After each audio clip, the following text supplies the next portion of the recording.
Hello friends, very good morning. So ఇవాళ editorial filled to the nines. ఈ editorial start చేద్దాం. Start చేసే ముందు మళ్ళీ మన కొత్త వెబ్సైట్ గురించి మీకు చిన్న ఇంట్రడక్షన్ ఇస్తున్నాను. సో వెబ్సైట్ లో డూ సైన్ అప్ అయిన తర్వాత లాగిన్ అవ్వండి. లాగిన్ అయిన తర్వాత మన ఇన్స్టిట్యూట్ లో కోర్సెస్ ఎలా ఉంటాయని తెలియడం కోసం కొన్ని డెమో కోర్సెస్ పెట్టాం. So bank, SSC, NRA prepare అయ్యే వాళ్ళు ఇది తీసుకోండి, యూపీఎస్సి ప్రిపేర్ అయ్యే వాళ్ళు ఇది తీసుకోండి. Just click on the demo course. So మీకు సెర్చ్ రిజల్ట్స్ లో వస్తుంది. డెమోలో మీరు ఇక్కడ యాడ్ అని వస్తుంది, మీకు ఫ్రీ అని వస్తుంది. You can add it to your cart. మీకు ఫ్రీగా అంటే పే చేయకుండానే మీకు కోర్స్ యాడ్ అయిపోతుంది అనమాట. సో యాడ్ అయిన తర్వాత you can go to my courses. There you will find this course. నాకు చూడండి ఇక్కడ ఈ ఎన్ఆర్ఐ డెమో ఒకటి, యూపీఎస్సి డెమో రెండు యాడ్ అయ్యాయి. Click, you can have everything here. చూడండి కోర్స్ డిస్కషన్స్ ఇక్కడ వస్తాయి. డిస్కషన్స్ అంటే దాని మీద ఎవరన్నా క్వశ్చన్స్ అడిగినా ఏమైనా ఇక్కడికి వస్తాయి మీకు. దెన్ కంటెంట్స్ ఇక్కడ వస్తాయి. సో అంటే you can post your questions, doubts in this discussion forum. Contents లో మీకు హిస్టరీ, ఎకానమీ ఇవన్నీ ఉన్నాయి. ఇందులో మన రెగ్యులర్ ఫ్యాకల్టీ టీచ్ చేసిన వీడియోస్ అన్ని కూడా మీకు ఆల్రెడీ కొన్ని ఉంటాయి. ప్రతిదానికి కొన్ని శాంపుల్స్ పెట్టాం. వీ హ్యావ్ ఆల్ ఇంకా కొన్ని క్విజెస్ కూడా పెట్టడం జరిగింది. అంటే ప్రతి టాపిక్ అయిన తర్వాత మీకు టాపిక్ బేస్డ్ క్విజ్ కూడా ఉంటుంది. సో డెమోలో శాంపుల్స్ గా కొన్ని మాత్రమే పెట్టాం. యాక్చువల్ గా మీరు వచ్చినప్పుడు you will have everything. Economy, polity, geography, అలాగే ethics, international relations, environment, governance, science and technology, society, ఇంకా ఉన్నాయి కోర్సెస్. సో ఇంకా సబ్జెక్ట్స్ ఉన్నాయి. అందులో చాలా మటుకు 80-90% ఇందులో పెట్టడం అనేది జరిగింది. సో ఇది మీరు చెక్ చేసి అందరు faculty members, Suresh sir, Sairam sir, Narayana Murthy sir and Prasad sir నలుగురం చెప్తాం. అండ్ శ్యామ్ సార్ మీకు ఆన్సర్ రైటింగ్ ప్రాక్టీస్ చేయిస్తారు. సో అందరి వీడియోస్ కూడా మీకు ఉంటాయి. You can check everything here. Right, quizzes ఉంటాయి, పీడిఎఫ్స్ ఉంటాయి. యూ విల్ ఆల్సో హ్యావ్ మనకి వీడియోస్ ఉంటాయి. అన్ని కూడా మీరు ఇక్కడ చెక్ చేసుకోవచ్చు అనమాట. సో డెమో చూసి మీకు నచ్చినట్లయితే మీరు కాల్ చేయొచ్చు. So there is a special offer running right now for UPSC courses. UPSC courses కి చెప్పినట్టు మీకు స్పెషల్ ఆఫర్ ఒకటి నడుస్తుంది. So who ever is planning to join, if you join by 31st August, అంటే 4 days మాత్రమే time ఉంది. 28, 29, 30, 31st August లోపు join అయితే మీకు 40,000 రూపీస్కే కంప్లీట్ యూపీఎస్సి ఇన్ఫినిటీ వచ్చేస్తుంది. మీకు ఎన్సీఆర్టీ ఫౌండేషన్ కోర్స్ కూడా దీంట్లో ఫ్రీగా వస్తుంది. 31st August దాటిపోయిన తర్వాత ఇట్ విల్ బికమ్ 50,000 రూపీస్. 40 కాస్త 50 అయిపోతుంది. This is for up front payment, అంటే ఒకేసారి పేమెంట్ చేస్తే. లేదు అంటే 1st September నుంచి మీకు అప్ ఫ్రంట్ పేమెంట్ కి 50,000 రూపీస్ అండ్ ఇన్స్టాల్మెంట్స్ లో పే చేస్తే 60,000 రూపీస్ అయిపోతుంది. ఇప్పుడు ఇన్స్టాల్మెంట్స్ లో పే చేస్తే 50,000 రూపీస్ కి మీరు జాయిన్ కావచ్చు. 50 అంటే 10 into 5,000. 1st September నుంచి 60 అంటే 12 into 5,000. Right. So 1st September నుంచి 50,000 up front, 60,000 instalments. 31st August లోపు అయితే 40,000 అప్ ఫ్రంట్, 50,000 ఇన్స్టాల్మెంట్స్ ఫీజ్ అనమాట. Installments is 10 into 5,000 rupees. So మీరు కాల్ చేయాల్సిన నెంబర్ 789-389-9553. ప్రత్యూష మేడం నెంబర్కి మీరు కాల్ చేసి మీరు జాయిన్ కావచ్చు. అలాగే యూపీఎస్సి ఆప్షనల్స్ కూడా మీకు యాజ్ ఆఫ్ టుడే 20,000కే జాయిన్ అయ్యే ఛాన్స్ ఉంది. 31st August లోపు మీకు 20,000కే ఉంది. 1st September నుంచి 25,000. ఇది కూడా అప్ ఫ్రంట్ పేమెంట్. ఇన్స్టాల్మెంట్స్కి ఇంకో 5,000 రూపీస్ పెరుగుతుంది. అగైన్ సేమ్ నెంబర్కి మీరు కాల్ చేసి జాయిన్ కావచ్చు. జాయిన్ అయ్యే ముందు మన యాప్లోకి మీరు లాగిన్ అయ్యి, చూపించాను వెబ్సైట్ ఆల్రెడీ, అందులోకి లాగిన్ అయ్యి చెక్ చేయండి, చూడండి. Quality of app, quality of teaching, quality of faculty అన్ని చూసి మీకు నచ్చినట్లయితేనే you can come and join. That's it. So ఇవాళ ఎడిటోరియల్ వచ్చేసి ఫిల్డ్ టు ది నైన్స్. ఇక్కడ టు ది నైన్స్ అనేది ఒక idiom which means to perfection. If something is done to perfection, perfect గా జరిగింది అనుకోండి, you say it is done to the nines. Fill to the nines, చాలా perfect గా fill చేశారు. ఏం ఫిల్ చేశారు? సుప్రీం కోర్టులో వేకెన్సీస్ ని ఫిల్ చేయడం అనేది జరిగింది. ఎప్పటి నుంచో పెండింగ్ వేకెన్సీస్ ఉన్నాయి. 9 మంది ఎక్స్ట్రా జడ్జెస్ ని ఇప్పుడు అపాయింట్ చేయడం అనేది జరిగింది సుప్రీం కోర్టుకి. Appointment spree in Supreme Court is welcome and augurs well for diversity and representation. First spree అంటే అర్థం ఏంటి మీరు చూడండి. ఇండియా వరుస పెట్టి మ్యాచ్లు గెలిచేస్తుంది అనుకోండి, ఏమంటారు? India is on winning spree. A period of unrestrained యాక్టివిటీని స్ప్రీ అంటాం. A period of unrestrained activity అంటే ఆగకుండా వరుసగా జరుగుతున్నాయి. అది గెలుపు కావచ్చు, ఓటమి కావచ్చు, చెడు కావచ్చు, మంచి కావచ్చు, ఏదైనా సరే వరుసగా జరుగుతోంది అనే దాన్ని మనం స్ప్రీ అంటాం. If something is on a spree, it's happening, వరుసగా జరుగుతున్నాయి, 1 by 1 1 by 1 1 by 1 జరుగుతున్నాయి. Okay, students are facing a spree of exams వరుస పెట్టి అవుతున్నాయి. ఇక్కడ అపాయింట్మెంట్స్ ఫ్రీ అంటే అపాయింట్మెంట్స్ వరుస పెట్టి చేస్తూ వచ్చారు. ఇలా సుప్రీంకోర్టులో ఎప్పుడు పెండింగ్ కేసుల గురించి మనం వింటూ ఉంటాము, వేకెన్సీస్ ఉంటాయి, ఫిల్ చేయరనే మాట మనం వింటూ ఉంటాం. అలాంటిది అపాయింట్మెంట్స్ వరకు జరుగుతున్నాయి అనే న్యూస్ అనేది వెల్కమ్, ఆహ్వానించదగ్గది. అండ్ ఇట్ ఆగర్స్ వెల్ అంటే ఇట్ ఇండికేట్స్ వెల్, ఇది ఒక శుభ సూచకం. దేనికి? For diversity and representation. Diversity అంటే మీకు తెలిసిందే, భిన్నత్వం అండ్ రిప్రజెంటేషన్. అంటే సుప్రీంకోర్టు జడ్జిలందరూ ఒక కాస్ట్కే చెందిన వాళ్ళు, ఒక రాష్ట్రానికే చెందిన వాళ్ళు, ఒక ప్రాంతానికే చెందిన వాళ్ళు అంటే డైవర్సిటీ లేనట్టు. అది రకరకాల ప్రాంతాలు, రకరకాల కాస్ట్లు, రకరకాల జెండర్స్ అంటే మెయిల్, ఫిమేల్, ఇలా అన్ని రకాల నుంచి ఉన్నారనుకో, that means we have good diversity and representation అని అర్థం. It is not often that 9 judges are appointed to the Supreme Court at one go. ఒకేసారి 9 మంది జడ్జిని సుప్రీంకోర్టు అపాయింట్ చేయడం అనేది ఇట్స్ నాట్ ఆఫెన్, అంత తరచుగా జరిగే విషయం కాదు. ఎందుకంటే ఎప్పుడు పెండింగ్ ఉంటాయి. సుప్రీంకోర్టులో మీకు ఏంటంటే జడ్జెస్ ని కొలీజియం రికమెండ్ చేస్తూ ఉంటుంది. కొలీజియంలో మీకు supreme court chief justice plus 4 senior most judges ఉంటారు. 4 సీనియర్ మోస్ట్ జడ్జెస్, వీళ్ళు కొలీజియం మెంబర్స్ అనమాట. ఈ కొలీజియం రికమెండ్ చేస్తుంది. ఇట్ రికమెండ్స్ సుప్రీంకోర్టు ఎవరెవరిని సుప్రీంకోర్టు జడ్జిగా ఎలివేట్ చేయాలని చెప్పి కొలీజియం రికమెండ్ చేస్తుంది. ఎగ్జిక్యూటివ్ విచ్ ఇస్ గవర్నమెంట్ ఈ రికమెండేషన్స్ తీసుకొని తన స్క్రూటినీతో చేసి తర్వాత ఓకే చేస్తుంది. సో రికమెండేషన్ చేసేది కొలీజియం, ఓకే చేసేది ఎగ్జిక్యూటివ్ అన్నమాట. సుప్రీంకోర్టు రికమెండేషన్ ఇవ్వడం జరిగింది, కానీ మన గవర్నమెంట్ ఎగ్జిక్యూటివ్ వెంటనే వాడిని ఓకే చేయకుండా వెయిట్ చేస్తూ ఉండిపోయింది, వాయిదాలు వేస్తూ ఉండిపోయింది.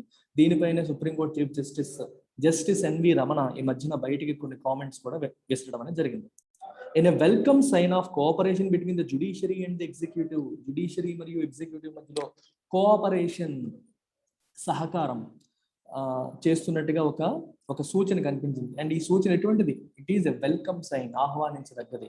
The president of India has signed warrants of appointment within days of the 5-member collegium. చెప్పాను, supreme court chief justice plus 4 senior most judges కలిపి ఉన్నది collegium, 5-member collegium recommending 8 high court judges including 3 women and a lawyer for elevation.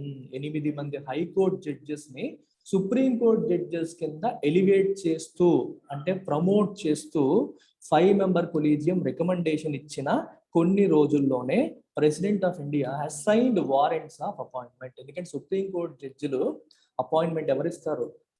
మన president గారు ఇస్తారు. ఆయన సొంతంగా sign చేసిన appointment letters వస్తాయి. అలా కొంతమందికి మాత్రమే ఆయన సీలు సైన్ తో పాటు వచ్చి ఉంటాయి. అందులో క్యాగ్ కూడా ఒకళ్ళు, కాంప్ట్రోలర్ అండ్ ఆడిటర్ జనరల్ కూడా ఒకళ్ళు, సుప్రీంకోర్టు జడ్జెస్ కూడా they get their appointments under warrants of appointment by president of India. Not everybody get it. Elevation అంటే ప్రమోషన్ అని అర్థం. జుడిషియరీ మీకు తెలిసిందే, ఎగ్జిక్యూటివ్ అంటే PM and council of ministers and bureaucrats, complete bureaucrats మనం executive అంటాం. మనకి 3 ఆర్గన్స్ ఆఫ్ ద గవర్నమెంట్ ఏంటంటే judiciary, executive and legislature. Legislature is your parliament, assemblies. ఇది సెంట్రల్ గవర్నమెంట్ పరంగా తీసుకుంటే legislature is parliament, law making. వీళ్ళు implementers, government. ఇది dispute resolution, protectors of law, judiciary. These are the 3 organs of the government. It is nearly 2 years since Supreme Court appointments were made. Supreme Court appointments జరిగి 2 సంవత్సరాలు అయిపోయింది. It is nearly 2 years. 2 సంవత్సరాలు అయిపోయింది. And some vacancies have been around for quite some time now. కొన్ని వేకెన్సీలు చాలా కాలంగా అలాగే ఉండిపోయాయి. The latest round of appointments possibly signifies the onset of an era in which the 2 branches agree more and agree faster on the collegium's recommendations.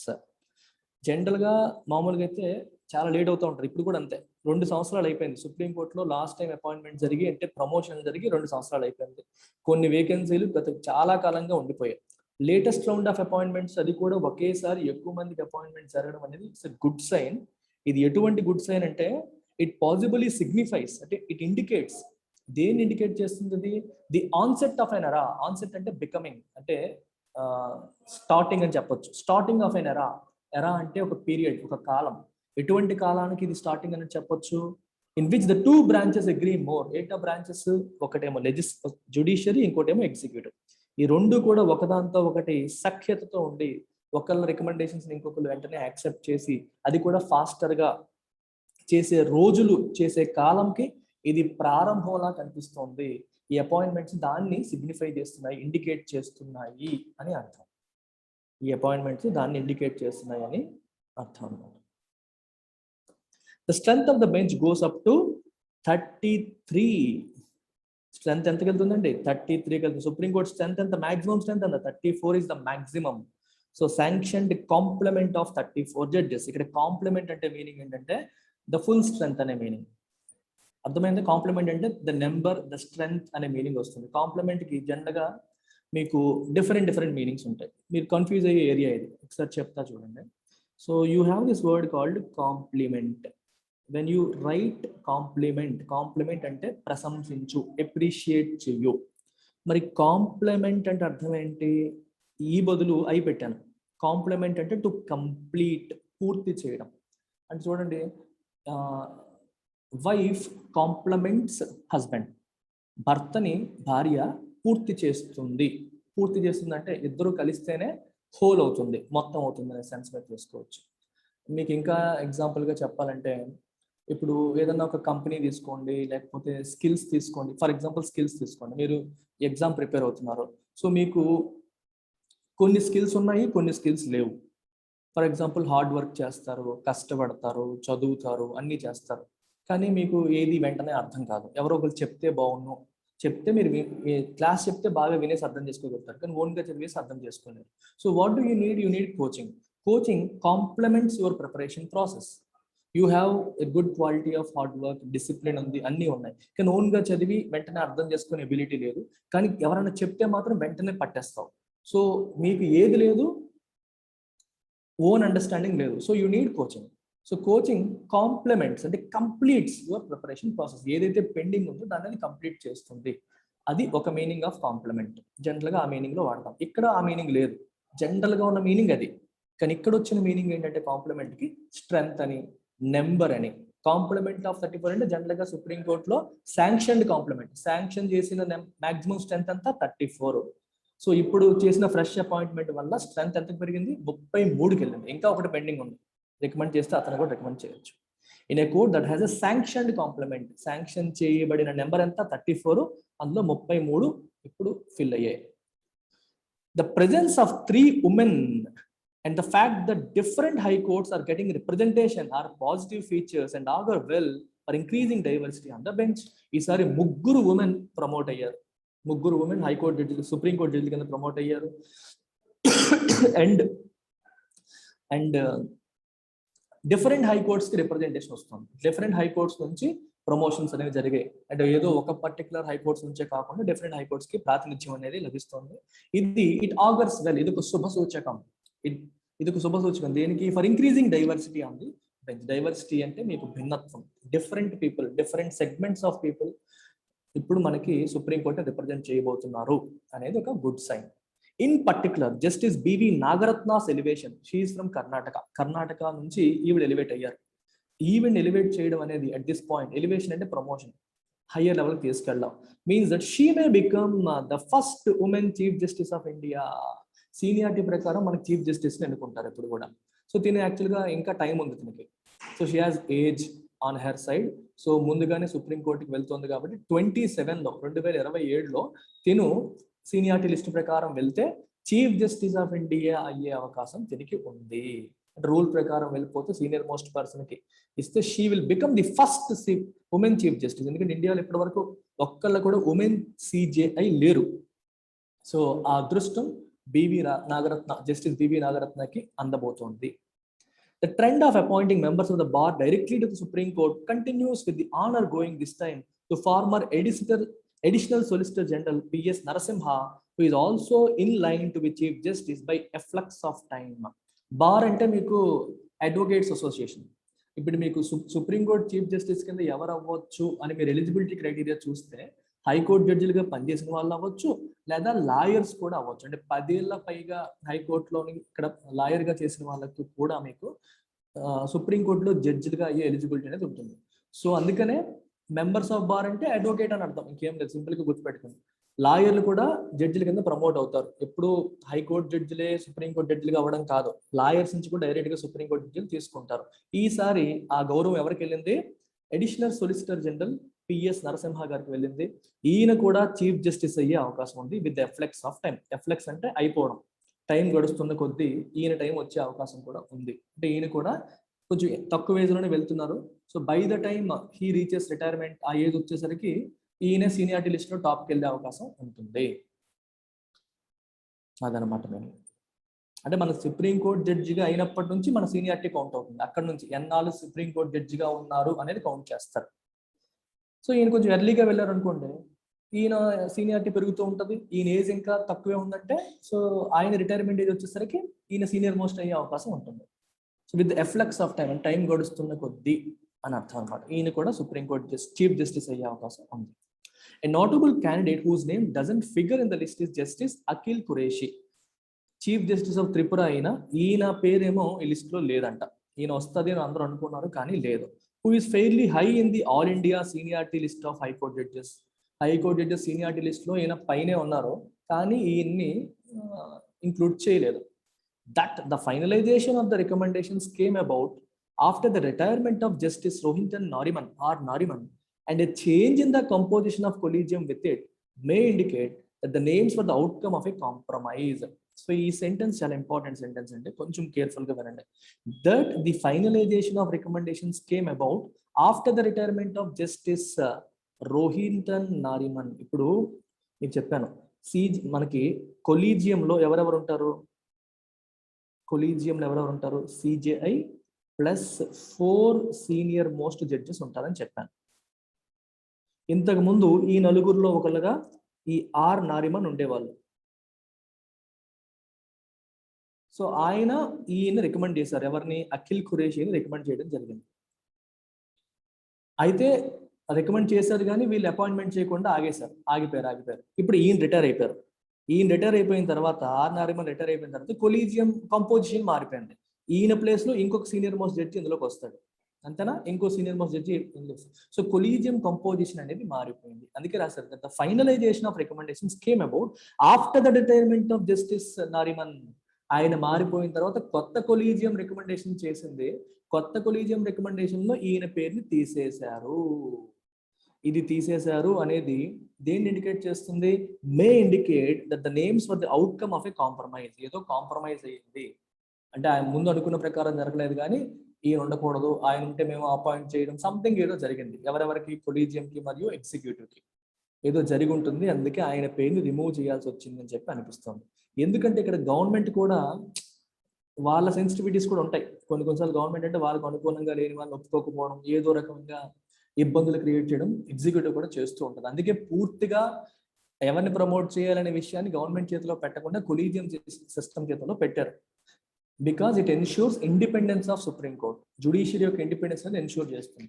ఎప్పుడైతే మనం అపాయింట్మెంట్లు చేయడం and ఎవరిని promote చేయాలి, ఎవరిని అపాయింట్ చేయాలి అనేది గవర్నమెంట్ చేతిలోకి వెళ్ళిపోతుందో, గవర్నమెంట్ వాళ్ళకు అనుకూలంగా ఉన్న వాళ్ళని ప్రమోట్ చేసుకోవడం, అనుకూలంగా లేని వాళ్ళని డిమోట్ చేయడం, ఇట్లాంటివి చేసే అవకాశాలు ఉంటాయి. అందుకని అదంతా కూడా కొలీజియం చేతిలో పెట్టారు. కొలీజియంలో సుప్రీంకోర్టు జడ్జిలే ఉంటారు, బయట వాళ్ళే ఉండరు. అంటే బయట వాళ్ళ ఇంటర్ఫీరెన్స్ అనేది లేకుండా చేయడం కోసం కొలీజియం చేతిలోనే మొత్తం పెట్టడం అనేది జరిగింది. అయినప్పటికీ కూడా వీళ్ళు రికమెండ్ మాత్రమే చేస్తారు, దాన్ని ఫైనలైజ్ చేయాల్సింది గవర్నమెంటే. సో కొన్నిసార్లు అంటే ఇలా డిలేలు చేసి ఇలా వాయిదాలు వేసే బదులు probably there might be a compromise between executive and judiciary and his name has been removed. It is not idle speculation to say that Justice Qureshi's candidature may have been behind stagnation in the appointment process for a long time. Idle అంటే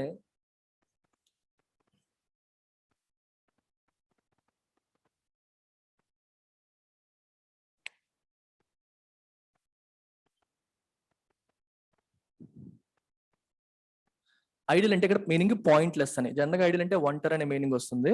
ఇక్కడ pointless. Speculation అంటే guess. ఇదేదో pointless guess కాదు. to say that Justice Qureshi's candidature may have been behind stagnation in the appointment process for a long time. Understand this sentence. ఇంతకు ముందు justice Nariman ఉన్నారు. Justice Nariman ఉన్నప్పుడు ఒక రికమెండేషన్ వచ్చింది. ఇందులో ఖురేషీస్ నేమ్ ఉంది. గవర్నమెంట్ ఏం చేసింది? నాంచింది. ఓకే చేయకుండా నాంచి ఈయన రిటైర్ అయ్యేంత వరకు వెయిట్ చేసింది. ఈయన రిటైర్ అయ్యేసరికి కొలీజియం కాంపోజిషన్ మారిపోయింది. ఈయన ప్లేస్ లో ఇంకొకరు వచ్చారు. ఇప్పుడు కొత్త రికమెండేషన్స్ లో ఈయన పేరు లేకుండా చేశారు. కొత్త రికమెండేషన్స్ లో ఈయన పేరు లేకుండా చేసి వీళ్ళు రికమెండేషన్ చేయగానే గవర్నమెంట్ అప్రూవ్ చేసింది. ప్రాబబ్లీ ఆయన్ని సుప్రీంకోర్టుకి ఎలివేట్ చెయ్యకూడదు అనేది కూడా ఒక రీజన్ అయ్యి ఉండొచ్చు. దేని వెనకాల? ఈ స్టాగ్నేషన్ వెనకాల, అంటే సాగదీసి కంప్లీట్ చేయకుండా వాయిదా వేయడానికి అది కూడా కారణం అయి ఉండొచ్చు. అది అలా గెస్ చేయడం అనేది యూజ్లెస్ గెస్ ఏమీ కాదు అని చెప్పి అంటున్నారు. 2 years ago, a proposal by the collegium to name Justice Qureshi as Chief Justice of Madhya Pradesh High Court was recalled for accommodating center sensitivity. ఇంతకుముందు మధ్యప్రదేశ్ హైకోర్టు సిజేగా ఆయన అపాయింట్ చేద్దామని వచ్చిన ప్రపోజల్ కూడా వెనక్కి తీసుకున్నారు. ఎందుకు? Central government was not convinced, central government was not in favour. So వాళ్ళ సెన్సిటివిటీని accommodate చేయడానికి, వాళ్ళ యొక్క అభిప్రాయాలను కూడా పరిగణలోకి తీసుకోవడం కోసం ఆయన్ని మధ్యప్రదేశ్ చీఫ్ జస్టిస్ కింద, హైకోర్టు చీఫ్ జస్టిస్ కింద అపాయింట్మెంట్ చేయకుండా he was later assign to Tripura high court. Tripura హైకోర్టుకి చీఫ్ జస్టిస్ కింద అసైన్ చేశారు. అంటే ఏదో ఉంది ఈయనకి సెంట్రల్ గవర్నమెంట్ కి, there is some difference in the larger scheme of things. మనం ఓవరాల్ గా చూస్తే the omission of individuals may not matter much. ఎవరో ఒకరిని ఒమిట్ చేశారనేది పెద్ద విషయమే కాదు. కానీ it must not become a practice. ఇది ఒక ప్రాక్టీస్ అవ్వకూడదు. To side step suitable candidates without sufficient cause. సరైన కారణం లేకుండా సూటబుల్ క్యాండిడేట్స్ ని పక్కన పెట్టడం అనేది ఒక ప్రాక్టీస్, అలవాటుగా మారకూడదు. దేనికి? Solely to accommodate executives reservations. Accommodate అంటే వాళ్ళ వ్యూస్ ని పరిగణలోకి తీసుకోవడం. ఎగ్జిక్యూటివ్స్ రిజర్వేషన్, ఎగ్జిక్యూటివ్ అంటే ఎవరు? ప్రభుత్వం.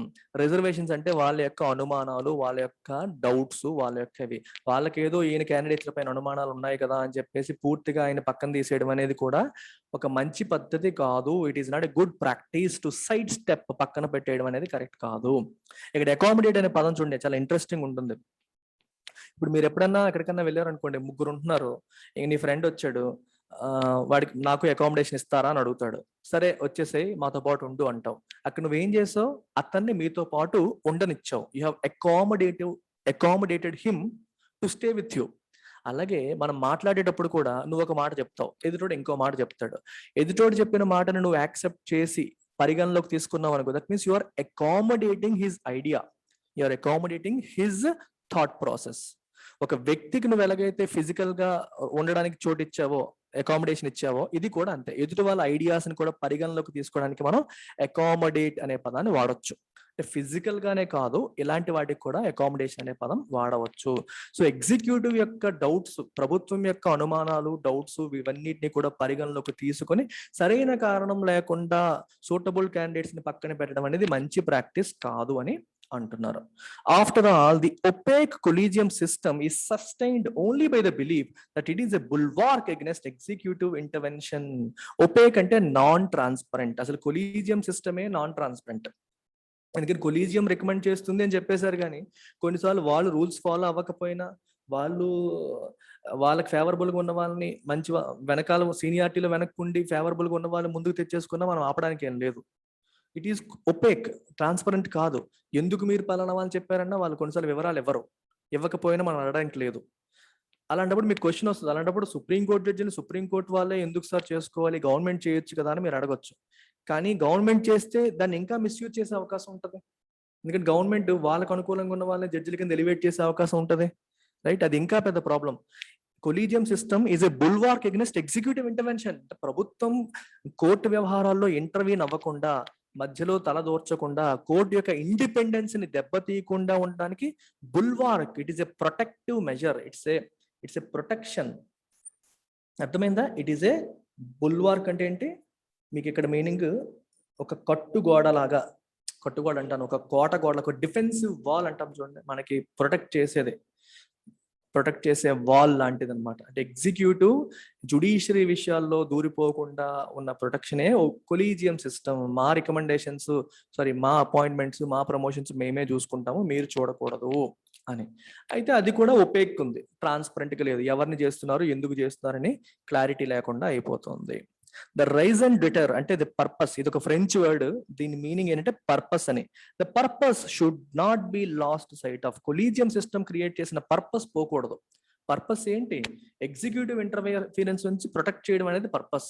ఇది కూడా మళ్ళీ ఎగ్జిక్యూటివ్ చెప్పిన పనే చేసింది అనుకోండి, మాకు పలానా ఉంటే మేము అప్రూవ్ చేయమని వాళ్ళు చెప్పి మళ్ళీ వీళ్ళు ఎగ్జిక్యూటివ్ రిజర్వేషన్స్ ని అంటే వాళ్ళ యొక్క అనుమానాల్ని వీళ్ళు దృష్టిలో పెట్టుకొని గవర్నమెంట్ ఎవరిని ఇష్టపడట్లేదో వాళ్ళని తీసేసి మిగిలిన వాళ్ళు మాత్రమే పెడితే మళ్ళీ ఇంకేముంది purpose?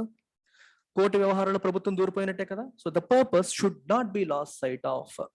Going forward one would wish for fewer spells of impasse in judicial appointments. Impasse అంటే a situation where there is no progress, పురోగతి లేని పరిస్థితిని మనం ఇంపాస్ అంటాం. Okay, dead lock. ఇంపాస్ అంటే a situation from which there is no progress, ఎటువంటి progress లేకుండా ఎక్కడ వేసిన గొంగలి అక్కడే అంటాం కదా, అలాంటి సిచ్యువేషన్ మనం ఇంపాస్ అంటాం. ఫ్యూచర్ లో ఇలా ఎక్కడ వేసిన గొంగలి అక్కడే ఉన్నట్టు 2 సంవత్సరాల నుంచి ఎటువంటి అపాయింట్మెంట్స్ లేకుండా ఇలాంటి పరిస్థితి ఉండకూడదు అని వన్ వుడ్ విష్, కోరుకుంటాం. క్విక్కర్ ప్రాసెసింగ్ జరగాలని కోరుకుందాం. And greater consideration to social and regional representation. Different places నుంచి, డిఫరెంట్ సోషల్ బ్యాక్గ్రౌండ్స్ నుంచి, ఓబీసీ నుంచి, ఎస్సీ ఎస్టీ డిఫరెంట్ కేటగిరీస్ నుంచి కూడా ఎంచుకుంటారు, కోరుకుంటారు, తీసుకుంటారు అని వన్ వుడ్ విష్. అప్పుడే మనకి డైవర్సిటీ ఉంటుంది. విష్ అంటే అర్థం ఏంటి? కోరుకోవడం. ఇలా ఉండాలి అని చెప్పి అందరూ కోరుకుంటారు అనేది ఇక్కడ మీనింగ్ అన్నమాట. సో సమ్మరీ ఏం లేదు, సింపుల్. ఇది సుప్రీంకోర్టులో పెండింగ్ పోస్టులని ఫిల్ చేశారు, కొలీజియం సిస్టమ్ రికమెండ్ చేసింది, గవర్నమెంట్ ఆఫ్ ఇండియా అప్రూవ్ చేసింది. ఒకేసారి 9 మందిని సుప్రీంకోర్టు జడ్జిల కింద ఎలివేట్ చేయడం జరిగింది. 8 మంది హైకోర్టు జడ్జిలు, ఒకళ్ళు లాయర్. ఒక లాయర్ పేరు నరసింహన్. ఈ హైకోర్టు జడ్జిల నుంచి ఎలివేట్ అయిన వాళ్ళు జస్టిస్ నాగరత్న, మనకి కర్ణాటక నుంచి ఎలివేట్ అయిన జస్టిస్ నాగరత్నకి మా సుప్రీంకోర్టు సిజేఐ చీఫ్ జస్టిస్ అయ్యే అవకాశం కూడా ఉంది. 2027లో ఆవిడ చీఫ్ జస్టిస్ ఆఫ్ ఇండియా అయ్యే అవకాశం కూడా ఉంది. So simple thing is factual, so nothing great about this. Take care, bye.